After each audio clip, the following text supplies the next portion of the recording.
Welcome back to the deep dive. Today, we are immersing ourselves in, well, an absolute giant of a book.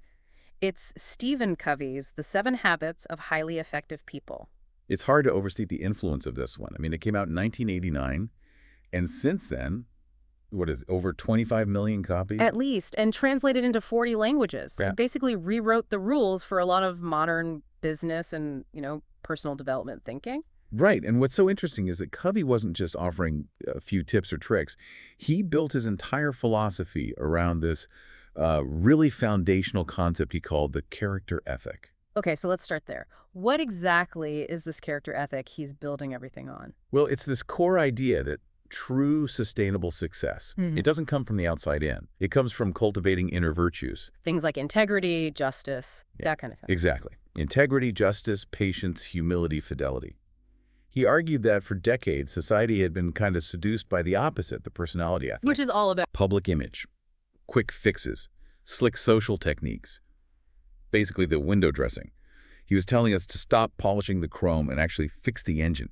He even quotes Emerson, something like, "What you are shouts so loudly in my ears I cannot hear what you say." That's powerful. And it sets the stage perfectly for this deep dive because the book is, it's undeniably brilliant and practical, but our sources include a really sharp critique that aims to, quote, polish the remaining 2%. So our mission today is to look at the philosophical and maybe even the religious roots of the material. We want to see if the framework can work just as powerfully for you, the listener, even if you're looking for a purely secular roadmap. And we can use Covey's own structure for that. He has this maturity continuum. It's a path. You start at dependence, that's the U stage, Yep. Relying on others. Then you move to independence, the I stage of self-mastery. And that's the private victory, right? Yeah. Habits 1, 2, and 3. Precisely. And from there, you aim for interdependence, the we stage of collaboration. That's the public victory. Habits 4, 5, and 6.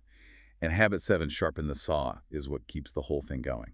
Okay, let's jump straight into those philosophical foundations because that's where the main critique really takes hold. It's no secret Covey was a prominent Elias Mormon. Right, and some of our sources point out that his earlier book, The Divine Center, really laid the groundwork for the 7 habits. Clayton Christensen even said the habits are basically a secular distillation of Mormon teaching. Which brings us to the first big philosophical point of friction for the critics. In his 2004 foreword, Covey talks about modern culture succumbing to growing secularism and cynicism. And that's where the language gets a bit muddy. Yeah, because the critique argues that secularism just means non-religious. It doesn't automatically mean you're a cynic. A secular life can be incredibly meaningful, through science, art, love, service. So the suggestion is that he really meant to target meaninglessness or nihilism, not secularism itself. Exactly. It's a small but important distinction. And it leads right into the second, much deeper criticism, which is Covey's claim that what he calls correct principles, these natural laws, have their ultimate source in God. That is a very specific, and for some, a potentially exclusionary claim. It is. The purely secular view argues that these principles, honesty, fairness, all of that, they aren't handed down. They're just highly accurate mental maps. Mental maps. Yeah, ideas that our minds create by observing reality and spotting patterns. The principle of honesty works, not because it's divine, but because we observe universally that it builds trust and makes everything work better. So whether you believe the principles come from God or from just observing how the universe works, the practical result is the same. They're universal laws. Exactly. The power of habit 1, be proactive, is a perfect example. It's not magic. It works because when you take initiative, you position yourself to shape reality before it happens. It's just cause and effect. And while we're on foundations, the critique also touches on free will. Covey puts a huge emphasis on our power to choose, that space between stimulus and response. Right. And the sources kind of concede that, okay, maybe there's no philosophical proof of an absolute free will. We're all influenced by our biology, our environment. But the belief in free will is incredibly useful. It's pragmatic. It pushes you to take personal responsibility. Yeah. You might not control your first thought, but acting as if you can control your response, that makes you an actor in your own life, not just someone being acted upon. Okay, so if we accept that pragmatic view of choice, it takes us right to habit 1, be proactive. Which is all about taking ownership. A reactive person says, he makes me so mad. Yeah. A proactive person recognizes they choose their response. And their language reflects that. I can, I will, I choose. Yeah, and the key model here is that visual of the two circles. You have your huge circle of All concern, the stuff you worry about but can't control. Politics, the economy, what other people think. right, just a sea of anxiety. But inside that, you have your much smaller circle of influence, the things you can actually do something about, your habits, your responses, your work, And Covey's point is to focus all your energy exclusively on that circle of influence. which feels counterintuitive, right? Like you're just giving up on the big problems. It does. So how does he square that? How is that not just irresponsible? Because he argues it's the only way to make a real difference long term. When you focus on your circle of influence, you get results. You build trust. You develop skills. And over time, those results actually cause your circle of influence to expand. So it's a slow burn strategy. Totally. He says proactive people carry their own weather with them. And one source had a great technique for this, the master technique. It's basically a structured way to manage that gap between stimulus and response. You, you measure the situation, you assess, you see the response you want, and so on. You're consciously choosing instead of just reacting. Exactly. And that powerful foundation lets you move to habit 2, begin with the end in mind. This one is about making sure you're not just busy, but effective. Avoiding that activity trap. The trap of climbing the ladder as fast as you can, only to realize it's leaning against the wrong wall. And he has that kind of morbid exercise to get you there. The funeral visualization. It's a bit grim, isn't it? But powerful. Yeah. You imagine your own funeral 3 years from now, and think about what you'd want your family, your friends, your colleagues to say about you, about your character. And the goal of that reflection is to create a personal mission statement. A written constitution for your life. And it has to be centered on changeless principles, not on unstable things like money or your job or even your spouse. Because if your center is unstable, any external change can just completely shatter your identity. Once you know who you want to be and where you're going, habit 3 tells you how to get there. Put first things first. And this is where he makes that brilliant distinction.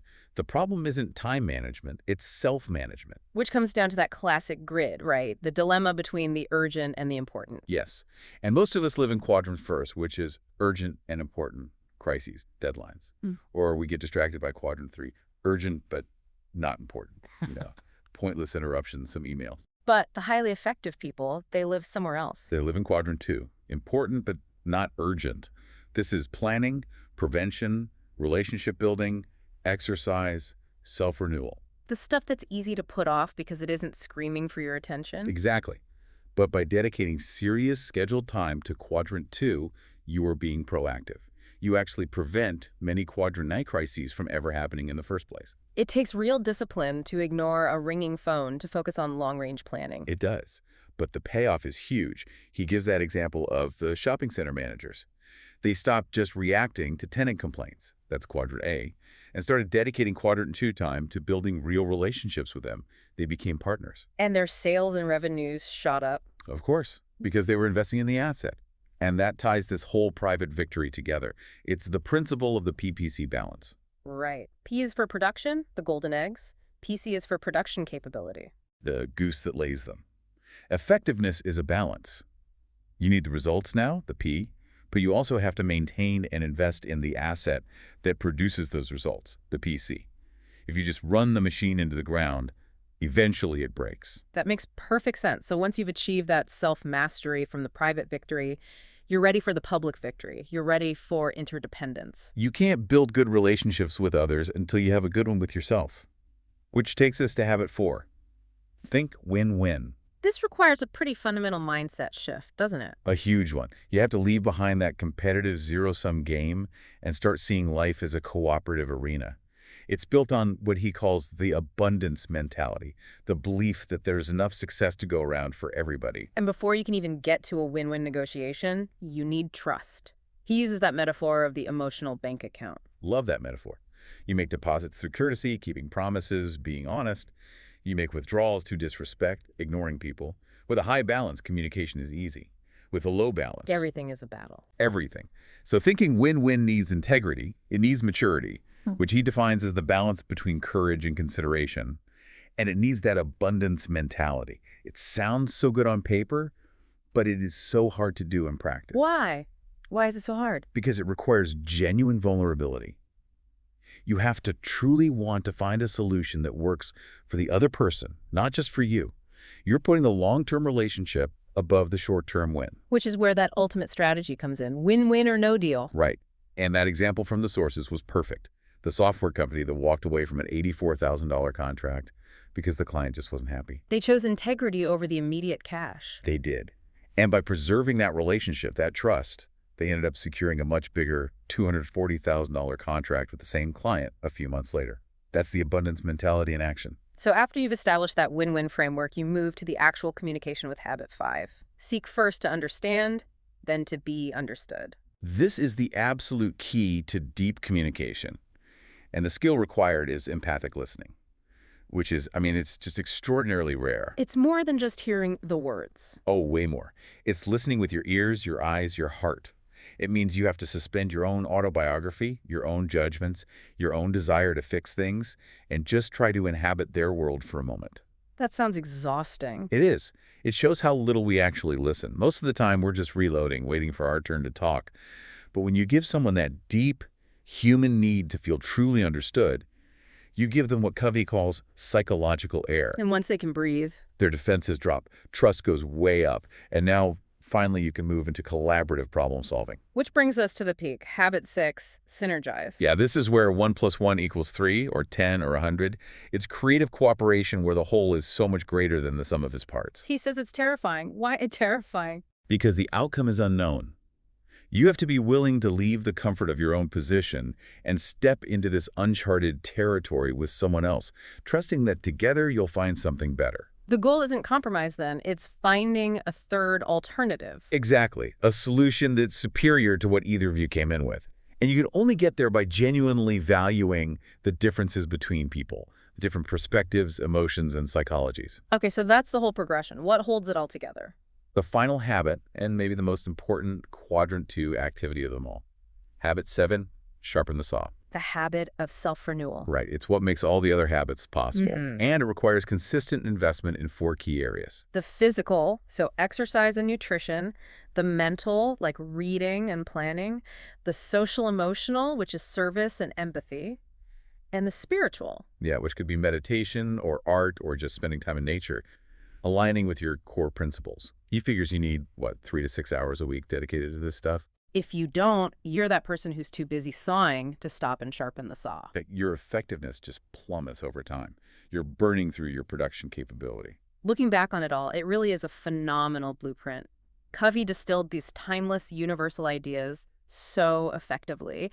And, our sources are right. He did carry some, let's call it cultural baggage. You see the heteronormative angles, a few specific quotes from Mormon leaders. But the core mechanics, they still work. They're still incredibly powerful. Absolutely. Whether you think principles like fairness and honesty come from God or just from careful observation, they're, at the end of the day, natural laws. And adopting them is not a quick fix. He compares it to a space shuttle needing immense thrust to break Earth's gravity. You're trying to break the pull of old bad habits. He says you have to be patient with yourself because self-growth is tender. It's holy ground. So let's leave our listeners with a final provocative thought, pulled right from the heart of Covey's work. You are always free to choose your actions, but you are not free to choose the consequences of your actions. Those are governed by natural law. And the most profound practical insight he offers is this. The key is not to prioritize what's on your schedule, but to schedule your priorities. So think about that. If you were to look at your deepest values and identify just one crucial quadrant 2 activity that you aren't doing consistently right now. Maybe it's strategic planning, maybe it's exercise, maybe it's just intentional time with your family. And if you scheduled it right now, what single massive long-term impact would that one sustained action have on your life 1 year from now? Think about it. We'll see you next time on The Deep Dive.